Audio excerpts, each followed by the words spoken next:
Well, as September rolls along, the war of words continues as we wait for the welterweight scrap between Spence and Porter on pay-per-view. Do not miss the unification bout. It is on September 28th in Los Angeles. OK, welcome back. To help us break down Spence against Porter, we brought in a couple of their previous opponents. We've got four-division champ Mikey Garcia, who fought Errol Spence Jr. earlier on this year. A former two-time welterweight champ as well, Berto, who clashed with Porter back in 2017. Good to see you both. How you doing? How you doing? Good. Good? Thank you. Good. Cool. Listen, neither Spence nor Porter have been shy about their feelings towards each other. So let's revisit some of the more memorable quotes and see if that tells us anything about this fight. From the face-to-face show, we got this one. Here's what Spence had to say about Porter. "The only way you're going to cut me is with an elbow or a headbutt. That's what you're known for. He knows he's dirty." Andre, let's start off with you. Do you think Sean's a dirty fighter, yes or no? It's easy, as an opponent to say that or to think that, but I think not realistically, just don't want to come out and say that he's a dirty fighter. I believe that he really tries to show his presence in every second of every minute of that round. And I believe that when he's in your chest, if he hits you with the head or he hits you with the elbow, in his mind, he's just thinking of war, completely. So I believe he got a lot of criticism for the fight against you, particularly. Definitely. Did you? I took a lot of headbutts. Especially at the time, did you feel like it crossed the line? Yeah, for sure. I believe it crossed the line, but at the same time, like I said, just being in the ring with him and just seeing his face, because of course I took some lacerations. He did too. Me, I was looking for the referee to try to figure it out, but me looking at his face, he didn't care. But listen, it's good to hear from someone that fought Porter. You fought him, and even though there was times where there was headbutts, maybe elbows, dirty fight, but you're not calling him a dirty fighter because you honestly don't think he is, and I don't think he is. Because at the end of because at the end of the day, it's a fight. Yes, it's a fight, and I can tell just being in there with him, just seeing his face and his determination to get to me. He didn't care about any of that. He didn't care about the headbutts. He didn't care about the elbows. He didn't care that he was cut. He was going to try to come in, do damage however he can do damage. Mikey? Look, I wouldn't call him a dirty fighter. His style of fighting is very aggressive, which at times does cause, headbutts and then elbows and whatnot. Yeah. But that's also if you allow it to become that. If you stand in front of him toe-to-toe and maybe try to push him back, well, you're going to be, facing, maybe roughness and rough tactics like that, but I wouldn't say he's a dirty fighter. He's just a very aggressive fighter who uses, his body, to his advantage that he can, pushing you back, maybe wrestle you a little bit, into the ropes and stay on the inside, but he doesn't do it intentionally to hurt you by an elbow or a headbutt. A dirty fighter for me is someone who's using that purposely. But let's also remind people that he is a small fighter for that weight class. He is a small fighter. And he doesn't have that long of a reach. Of course. So when he throws a hook, his head might go in first. Every time, yes. Everything he's doing, he's just thrusting himself into you. Because he wants you to feel him in every aspect of that. But like I said, at the same time, just being on the other side of his punches or whatever he's doing, you're going to automatically think that he's a dirty fighter because I'm cut and I'm complaining to the referee about it and he's cut, but he doesn't care. So I guess, So I guess he, he don't care. So he doesn't care. He continues to come. So I'm like, when Errol says that the only way he's gonna cut him is by headbutt and elbow, I don't think that's even gonna be a factor. Just because Errol is that much taller. Yeah, for sure. And if it does happen, use it as your advantage. I mean, it's boxing. For sure. Never yet been penalised for a foul, Sean Porter, by the way. Next quote. This is Porter from the Las Vegas press conference, said this: "The truth is, Errol Spence Jr. has skills, he's got power, but the truth is, I have all those things as well. Y'all have not seen him in the ring with someone that possesses all of those things." Mikey, who do you feel has faced the better competition of the two? Is it Errol or is it Sean? I think we've seen Sean face more quality opponents. For sure. He's faced, I think, the larger variety of styles and has fought and, lost a few, but came close. And he's beat a lot of other guys, too. Big names. Whereas Errol hasn't quite done all that just yet. He's still a new, young champion. And I think Sean actually has more experience, fighting top-level fighters and champions. So I give Sean that edge there. You all nodded on that. Is everybody... I mean, I believe I give him the edge on that when it comes to the quality opponents. Yeah. When it comes to Sean, but when it comes to Spence, you're dealing with somebody that's heavily experienced. You know, he went to the Olympic Games as well. You know, a nice, smart, rangy southpaw. And right now, this main thing is he is ridiculously motivated. He's ridiculously hungry. And it's hard to beat a young lion and try to get him off track. Like, Sean is really going to have to break that will that he has, that he's going to try to bring to that fight.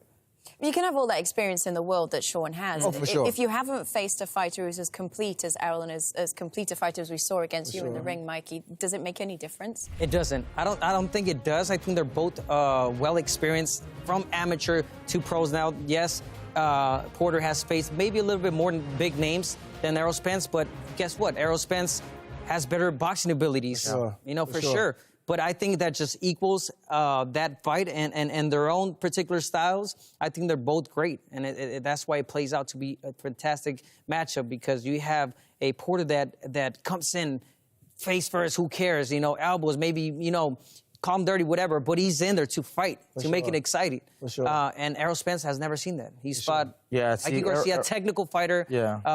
You know, he's fought a lot of fighters that they're all been technicals. They give him the time to think. They give him the time to think. The thing with Porter, he has to, even though in some of the interviews I heard him say that, well, you guys just think I'm just going to come one way. He cannot box like he did with cannot. He cannot box. Definitely not. He cannot box there. He cannot try to sit back and try to prove something to everybody and think that he can box Errol. I mean, Errol's a long, rangy southpaw, and he has a very good IQ. Don't put yourself in that, you know what I mean, in that box. Do what you know how to do. Yeah, Sean's going to have to come on the inside. He's going to have to come on the inside. Switch it up if you want to switch it up. Going outside, move around a little bit, but do what we know you know how to do. His most effective time is going to be on the inside. For sure. And he's going to risk also trying to get on the inside, because Errol does know how to dictate the distance, the timing, his southpaw, height, reach advantages that he has, and he uses them very, very well. Definitely. But Sean needs to get on the inside, or else he has no chance on the outside. Not at all. All right, let's move on to the next quote. Here's Spence on his future plans. He said this: "The fight with Terence Crawford could happen. It could happen in 2020, but I'm looking for the Manny Pacquiao fight after this." Abner, do you think... What do you read from that quote? Is Errol Spence Jr. overlooking Sean Porter in any way? At all. No. He's a big name. You get to talk about a future fight, two future fights, three. Sure. I mean, he's just a big fighter like that. I mean, it doesn't mean that he's overlooking Porter. It just means that he just has his mind, in the future as you have to. I think he's just talking just like just any young, confident champion would talk. I mean, just same thing with us when we were young. We were definitely probably just talking about the champions, even though we had a nice little road to go. I believe that he knows what's in front of him, but he knows that he has to get past Porter. But his thing is he wants to get past Porter. Wilder has 2 signed fights already. Yeah, that's what I'm saying. Like, Wilder has 2 signed fights. But I think that Spence is definitely taking it serious. Yes. But he wants to do it in impressive fashion. He's just letting you know where his mind is. How thin, though, is that line between confidence and overlooking somebody? Look, I don't think he's overlooking him. He's confident that he's going to win this fight. Sure. Just like every champion should feel. You should feel confident in your abilities, and you're going to win this fight. And you start looking forward to bigger things in front. That you use that as your motivation for the fight in front of you. So he knows that winning this fight could potentially lead to a Manny Pacquiao fight or a Terence Crawford fight. Well, he's going to use that as motivation to beat Sean. So like that's the way he has to think. Definitely. And that's confidence. Think like you have to be like confidence. that. That's confidence. If you doubt yourself, you're already losing. So, Errol talking there about the fact that he wants to face Manny Pacquiao in the immediate future. We heard him say that he called Manny out after his fight with you. Does Manny Pacquiao want to face Errol Spence Jr.? Oh, I think he does. As a fighter, he does. Listen, as a fighter, he does. Freddie Roach is there to protect him. For sure. If I was in his corner, he's a good, dear friend of mine, I wouldn't let him. I'm going to tell him to hold tight. Just sit back and think about it for a second. Yeah. You got a family, relax a little bit. What does that say? But like I said, Manny, just being the fighter that he is, he doesn't duck anything. He doesn't duck anybody. And he'll definitely go after... But he's a living legend. I think he'll definitely happen. Manny's fought the best in the last 20 years. I'm sure you want to fight him. The last 20 years, he's fought everybody in multiple divisions. Sure. He ain't afraid of nothing. you know, but then you have other advisors or managers or financially, you know, setting up other fights that could make more sense for him first before a fight with Errol What's a Spence. fight that makes more sense for him first? Right now, I mean, he There is does have no options. bigger fight Right than now, that. Can I say one? Can I say one? But he can still stay active, waiting for the right moment. Danny to Garcia. take on that fight, you know? I mean, Danny At this Garcia stage in be a his great career, fight. at this age, surely You he know wants the biggest fight possible. Yeah, but I Listen, think, but styles but I make think, fights. That makes better sense. but I think that fight makes a lot better sense. Somebody, Go ahead. But yeah, I think somebody like a Mikey or a Danny, I think that'll be, you know, a great choice for Manny because it's like, you know what I mean, just like you said, styles make fights. Styles make fights. And I believe that's I can move just up an on weight action. and fight Manny. Why not? You know, we throw Abner in there, you know what I mean? And, Mikey's down. Am I right? I'm ready. No, look, see, Manny is going to look to see what his best fight is. Maybe not that he's afraid, but for the right moment. Maybe he wants to let, you know, Errol win this fight or maybe win another fight and grow that fight between them two more. You know, there's a lot of reasons why sometimes fights don't happen immediately. I think he's going to go after it. I believe if Errol wins this fight, Manny might be up for it.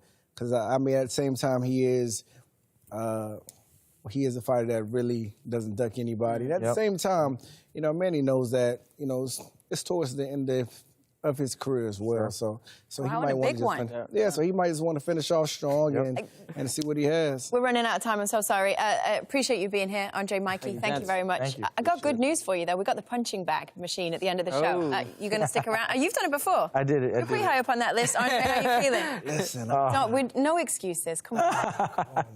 Andre's You're right, anyways. See it. 4 fighters anchoring the pay-per-view with 3 title fights. In the main event, it is the welterweight unification bout, champion versus champion.